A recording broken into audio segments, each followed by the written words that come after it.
Umabot sa mahigit 50 uri ng hayop mula sa mga common pets katulad ng iba't ibang uri ng guinea pig, hamsters at mga exotic pets katulad ng tarantula, snapping turtle, python at marami pang iba ang itinampok sa exhibit ng Nueva Ecija Exotic Club sa Main Atrium NEEC Pacific Mall na dinaluhan ng mahigit 800 katao. Dito ay binigyan ng pagkakataon ang mga nais magpa-picture at makilala ang iba't ibang uri ng hayop na kasama sa exhibit. Ayon Kay Joan Cruz, Presidente ng NEEC, pagkakataon ito upang mas lalong makilala ng mga tao ang mga hayop na kadalasan ay kinatatakutan ng tao katulad ng ahas at tarantula. Pagiging familiarize na rin po natin dito sa mga klase ng animals na to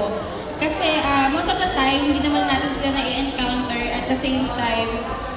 sila yung kadalasang kinakatakutan natin. So, isa sa purpose po ng event na to is yung ma-conquer natin yung fear natin dun sa mga hayop na kadalasan hindi natin nakikita.